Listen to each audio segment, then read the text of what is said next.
Abrir a Bíblia em João, capítulo de número 3. Capítulo 3 diz assim de João: havia entre os fariseus um homem chamado Nicodemos, um dos principais dos judeus. Este de noite foi até Jesus e lhe disse: Rabi, sabemos que o Senhor é mestre vindo da parte de Deus, porque ninguém pode fazer estes sinais que o Senhor faz, se Deus não estiver com ele. Respondeu Jesus: em verdade lhe digo que se alguém não nascer de novo, não pode ver o reino dos céus. Nicodemos perguntou: como pode um homem nascer sendo velho? Será que pode voltar ao ventre materno e nascer uma segunda vez? Até esse ponto, uma palavra de oração. Deus e Pai soberano, uma passagem muito conhecida, e depois que a gente lê essa passagem, alguns de nós imaginam que Nicodemos era um convertido embutido. Nicodemos era uma pessoa, que reconheceu Jesus. Ele era membro do Sinédrio. O Sinédrio era uma instituição religiosa judaica com finalidade de organizar a religião e como também julgar as questões desse povo, como se fosse o judiciário da sua nação. E Nicodemos era uma das principais personagens desse grupo de pessoas seletas dessa sociedade. Então você imagina que Jesus, que andava entre as pessoas pobres e humildes, Jesus, que era conhecido como, esse cara veio lá da Galileia, tal, ele foi visitado por um homem dessa envergadura. Só que ele foi visitado à noite, ele foi visitado em secreto. Ninguém poderia saber, é o que está no texto, né? Ninguém poderia saber. Nicodemos queria que o negócio ficasse somente entre eles, ali aquela visita e aquela conversa. No entanto, a gente até estranha um pouco que ele, quando falou com Jesus, falou no plural. Ele disse: Rabi, sabemos que o Senhor é mestre vindo da parte de Deus, porque ninguém pode fazer esses sinais que o Senhor faz. Ele já tinha ouvido muito. E provavelmente alguns desses do Sinédrio já tinham até presenciado Jesus fazendo sinais. E Jesus estava... Jesus, nessa altura do campeonato aqui, ele já estava, vamos dizer assim, falado, muito falado. Hoje a gente diria famoso, mas naquela época não era famoso, era falado. E ele estava lá. E esse homem então vem quietinho, sorrateiramente, disfarçado, visitar Jesus e faz aquela pergunta, né? Bom, Jesus respondeu: em verdade digo que se alguém não nascer de novo, não pode ver o reino de Deus. Jesus, ele começou por aí. E aí ele faz uma pergunta. Ele não entendeu a simbologia, a metáfora que Jesus traz. E aí pergunta: mas como pode um homem velho nascer novamente? E aí Jesus responde: em verdade lhe digo, quem não nascer da água e do Espírito não pode entrar no reino de Deus. O que é nascido da carne é carne, e o que é nascido do Espírito é Espírito. Não fique admirado por eu dizer: você precisa nascer de novo. Na primeira instância, no primeiro momento, Nicodemos pensa que ele teria de voltar ao ventre. E agora Jesus traz outras metáforas para ele entender o que Jesus está falando. É um nascimento diferente, é o nascimento do Espírito, é o nascimento da alma. E aí continua: o vento sopra onde quer. Você ouve o barulho que ele faz, mas não sabe de onde vem, nem para onde vai. Assim é todo o que é nascido do Espírito. Então Nicodemos perguntou: como pode ser isso? E Jesus respondeu: você é mestre em Israel e não compreende essas coisas? Jesus respondeu com uma pergunta: você é mestre em Israel e não compreende essas coisas? Nicodemos era do grupo dos fariseus, uma pessoa letrada, uma pessoa que julgava causas importantes em Israel. E Jesus está falando com Nicodemos assim como falava com o povo, usando as suas ilustrações, e fica admirado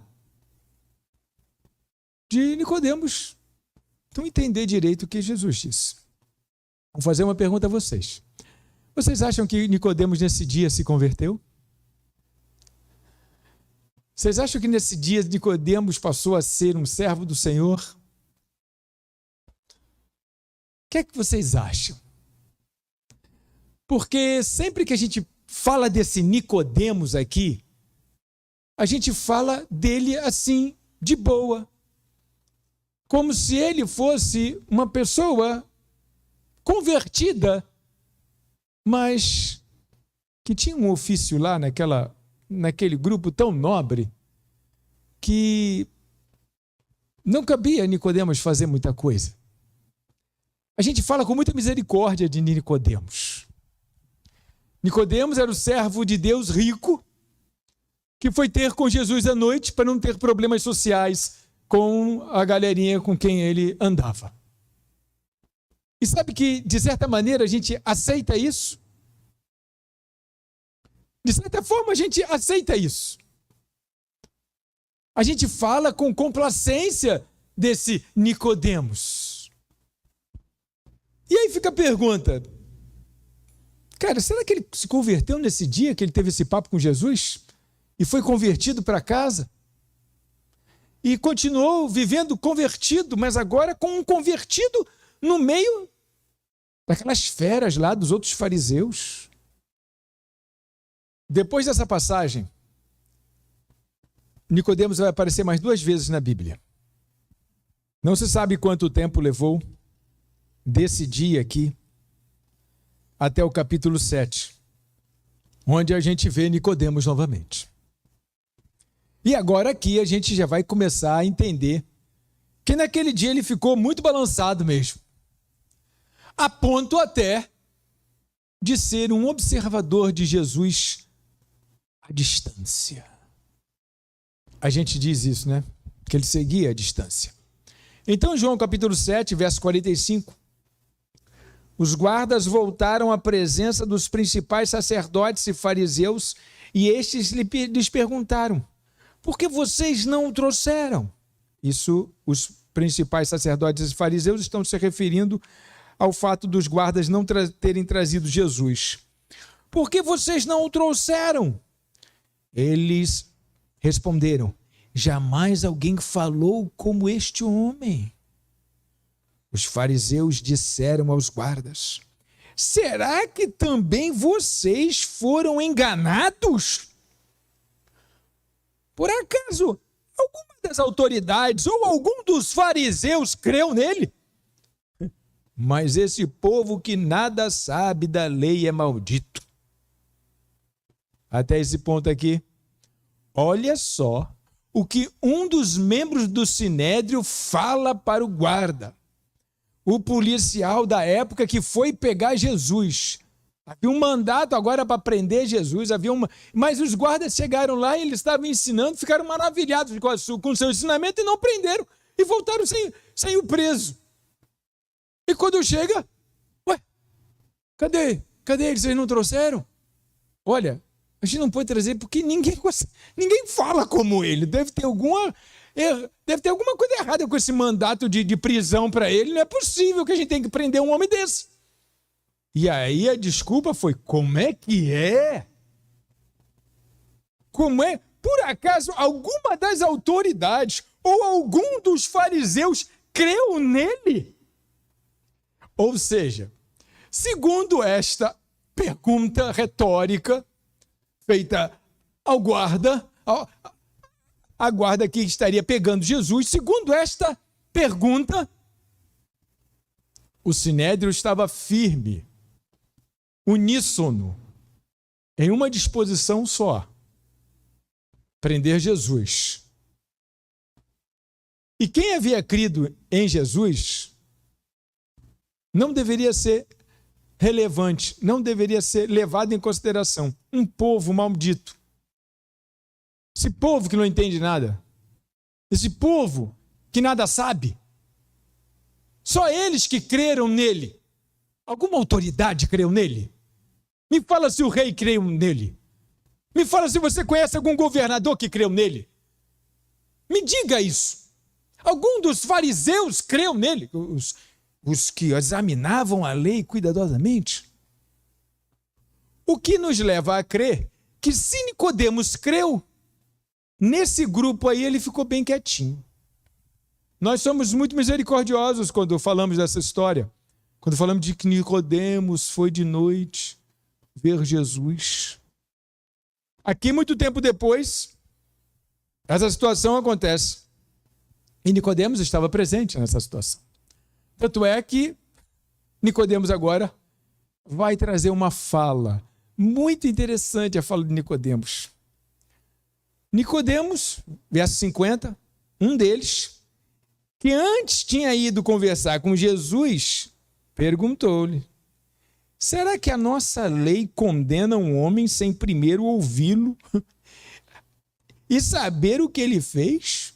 Olha para mim, a pergunta que Nicodemos... Quando Nicodemos vai defender Jesus, finalmente, ele usa a própria referência da lei judaica. Será que a nossa lei condena um homem sem ouvi-lo? E faz essa pergunta que ficou uma pergunta assim, sem resposta.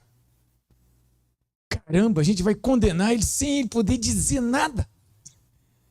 E ele questiona a aplicação da lei. Será que a nossa lei faz isso? Ele se posiciona não como um cristão, mas como um magistrado da lei. Ele não está defendendo Cristo, ele está defendendo Cristo de tabela. Ele está defendendo a lei. Para que ninguém fale mal da lei, que foi crucificado e ele não teve nem condição de se defender. E ele agora defende a lei. Mas na verdade, ele queria defender era o Senhor. Mas lhe faltava alguma coisa.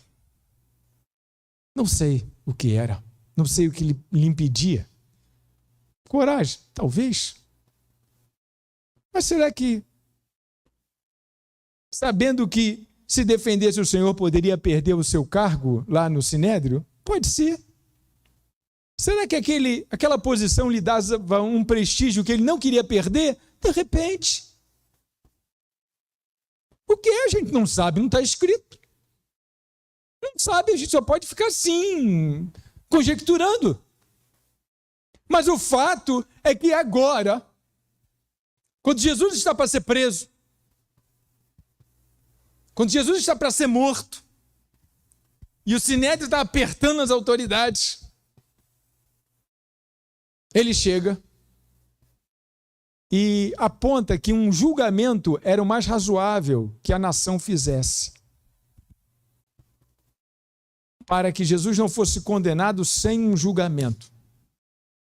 Logicamente, na cabeça de um homem inteligente, pensando assim, cara, esse Jesus, ele é tão fantástico, tão inteligente, que se botar ele aqui no meio e ele abrir a boca para falar, ele não vai morrer, não.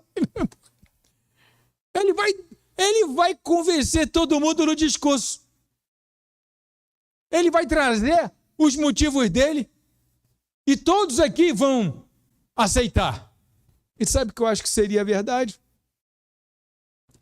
E para que se cumprisse a profecia, quando Jesus esteve nessa situação, o que ele fez? Exatamente, ficou calado. Se ele se defende, não haveria argumento contrário. Então, para ele cumprir a profecia, ele tem que ficar calado, senão a profecia não se cumpre. Ele traria o discurso perfeito. Ele traria a defesa perfeita. Seria igual aquele dia lá com a mulher que o pessoal vinha apedrejá-la e tal. Ele chegou com uma frase. acabou com o julgamento da mulher, todo mundo foi embora. Seria igual como muitas outras vezes Jesus fez. Mas agora não no texto aqui, mas um pouquinho mais para frente, ele vai ser preso e lhe será perguntado e ele ficará mudo, ele ficará calado, porque agora chegou a hora de morrer. Agora chegou a hora de fazer a cruz, que era sinônimo de humilhação e de maldição, e começar o processo de que ela seja entendida como sinônimo de salvação. Isso também foi um processo. E eu imagino que Nicodemos, quando jogou essa cartada, ele pensou, se ele tiver aqui, ele se defender, ele vai dobrar todo mundo aqui no discurso. Ele aí, então, apelou para a lei. E aí a gente começa vendo uma queda. Olha, então, se ele tinha essa...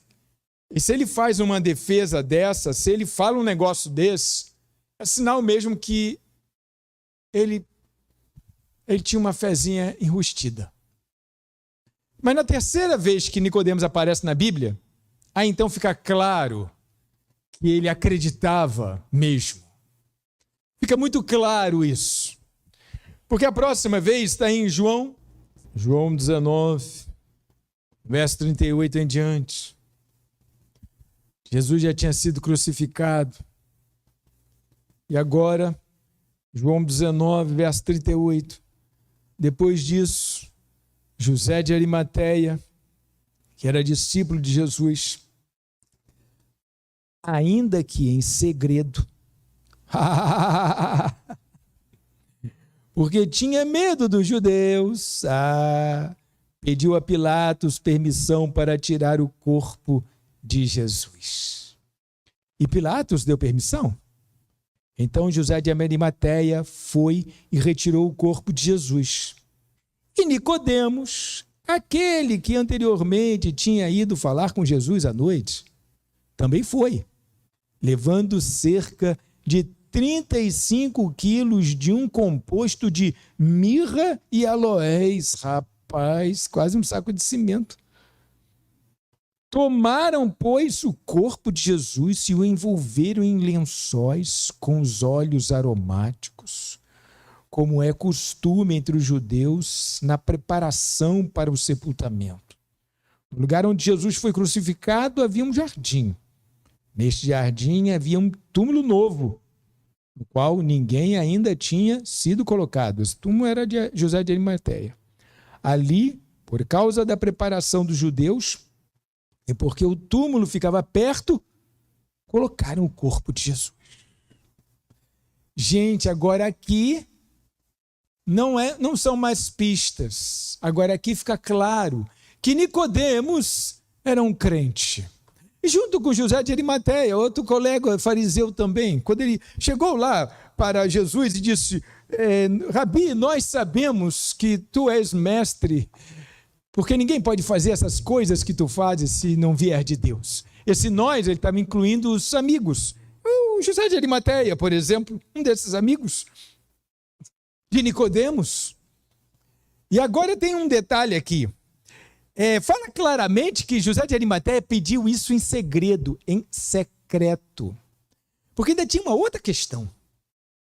A outra questão é que a crucificação era uma pena de morte para ladrões e rebeldes,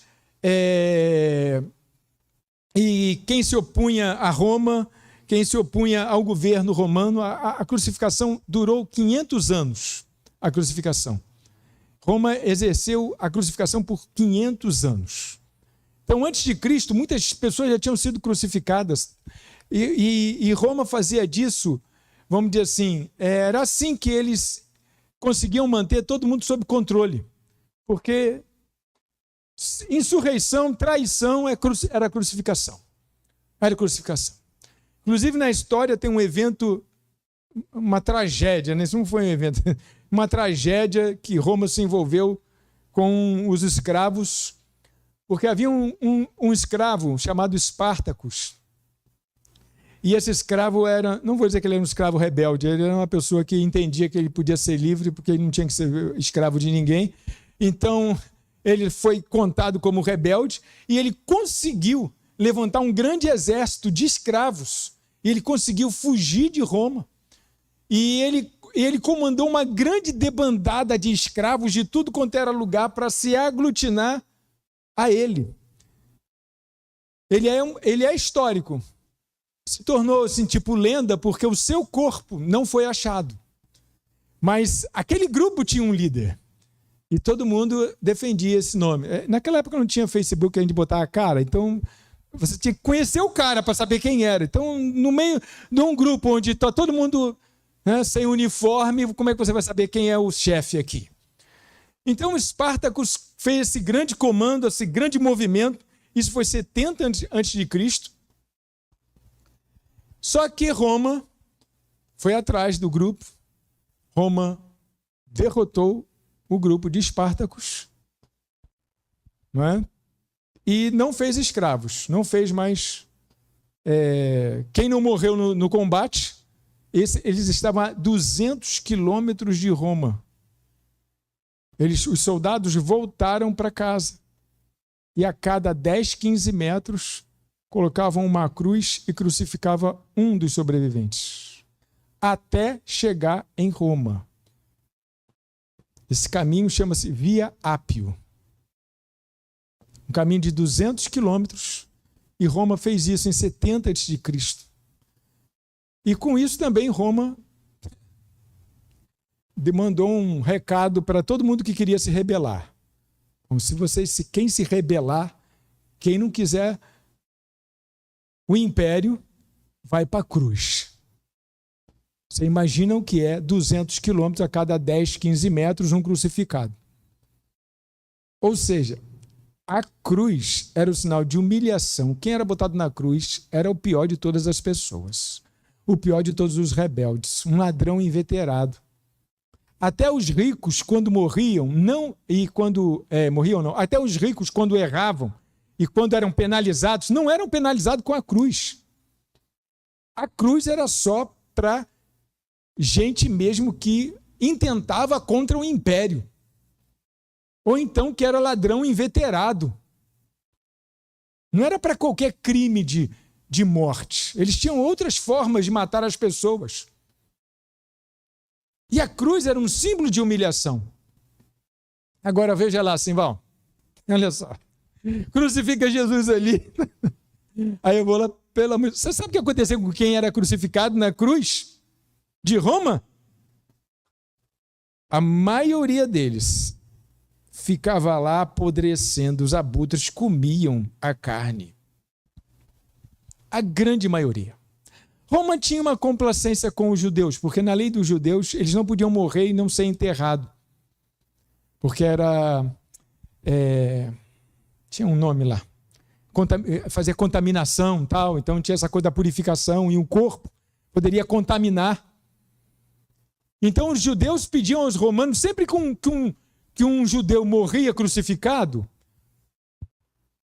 pediam aos romanos que observassem a lei deles. Mas isso era assim um negócio velado, sabe?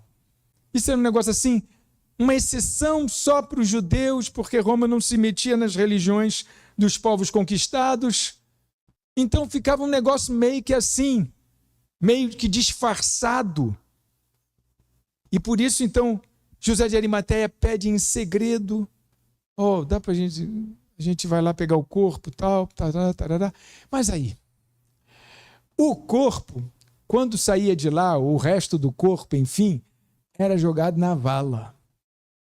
Não tinha um sepultamento digno.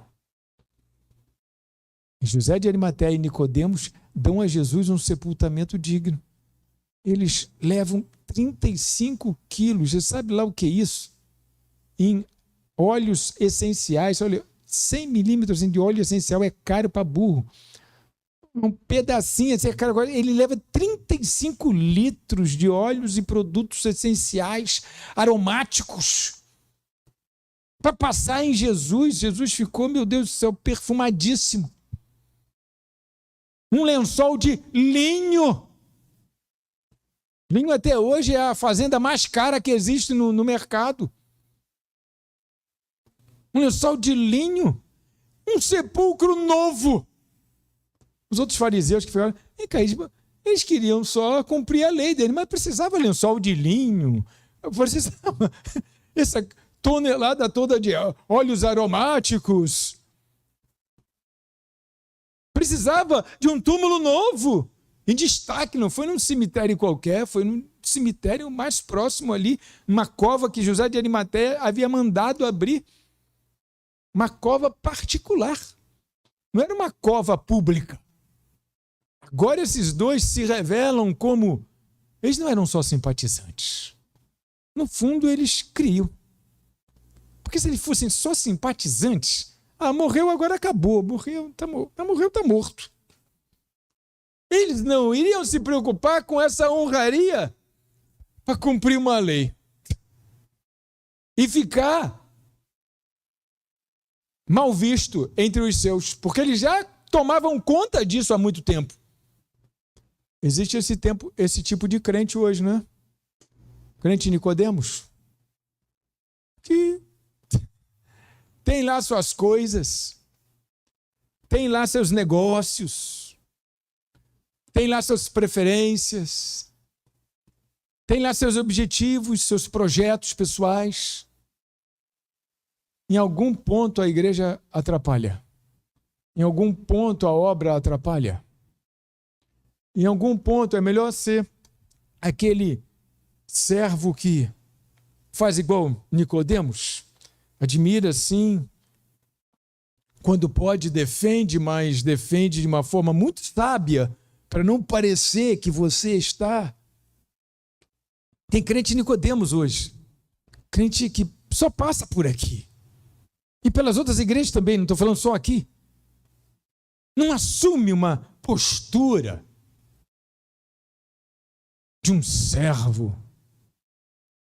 E no Brasil, então, né, com tal de jeitinho brasileiro, a gente, então, tudo se dá um jeito. Pois é. Vamos agora em Lucas, capítulo 9, verso 57. Diz a palavra do Senhor assim: enquanto seguiam pelo caminho, alguém disse a Jesus: vou segui-lo para onde quer que o Senhor for. Uau, que promessa legal, hein? Mas Jesus lhe respondeu: as raposas têm as suas tocas, e as aves do céu têm os seus ninhos, mas o Filho do Homem não tem onde reclinar a cabeça. A outro, Jesus disse: siga-me. Mas ele respondeu: Senhor, deixa-me ir primeiro sepultar o meu pai. Mas Jesus insistiu: deixa que os mortos sepultem os seus mortos. Você, porém, vá e anuncie o reino de Deus. Agora, antes da gente ler o outro, que é o último, olha para mim. No primeiro momento, Jesus diz para o primeiro: olha, não é tão fácil assim como você pensa, tá? Ele diz: vou te seguir para onde quer que você for. Não é tão fácil assim. Você sabe por que não é tão fácil? Porque as raposas têm as suas tocas. As aves do céu têm os ninhos. Mas o Filho do Homem não tem aonde recostar a cabeça. Eu não tenho um paradeiro certo. Eu não tenho uma vida fixada em algum lugar. Você quer me seguir? Você tem certeza disso? É isso que você quer para a sua vida? Jesus não queria ninguém o seguindo sem saber o que estava fazendo. Sem pagar o preço que era seguir Jesus. Ele chega e traz: não é fácil não, hein? Eu ando por aí, eu durmo nessa casa, durmo naquela outra, durmo na rua. Eu saio de manhã, não sei se vou voltar. Eu tenho uma vida assim, incerta. Meio assim, errante. Eu estou aqui hoje, eu estou na outra cidade no outro dia. Você tem certeza que você quer me seguir? Ele fala nesse nível de dificuldade. Mas para um outro ele diz, siga-me. E esse? Aí o que esse faz? Opa, não me diz que não, né? Senhor, deixa-me ir primeiro sepultar meu pai. Justo, né? Que o pai seja sepultado. Mas Jesus insiste, deixa que os mortos sepultem os seus mortos. Você, porém, vai e anuncia o reino de Deus. Jesus sabia todas as coisas, né? Ele sabia que aquele negócio de sepultar o pai era uma baita de uma desculpa para não ir, porque que diferença ia fazer ele sepultar o pai e ir antes de sepultar o pai? Não faria a menor diferença isso. Mas era esse algo que Nicodemos, sabe esse algo que atrapalhou Nicodemos? Esse algo que a gente não sabe o que foi. Quando falou de José de Arimateia, diz que ele foi em secreto porque ele tinha medo dos judeus, medo dos fariseus. Mas a Nicodemos não foi nada dito. Mas quantas coisas poderiam ser ditas? E aqui nós estamos vendo vários exemplos. Outro lhe disse, Senhor, quero segui-lo, mas permita que antes disso eu me despeça das pessoas da minha casa. Eu quero segui-lo, Senhor, mas eu vou ali me despedir das pessoas da minha casa. E aí Jesus traz essa pérola fantástica, que a gente precisa colocar escrito na porta do nosso quarto lá, na porta da nossa sala, em algum lugar bem visível.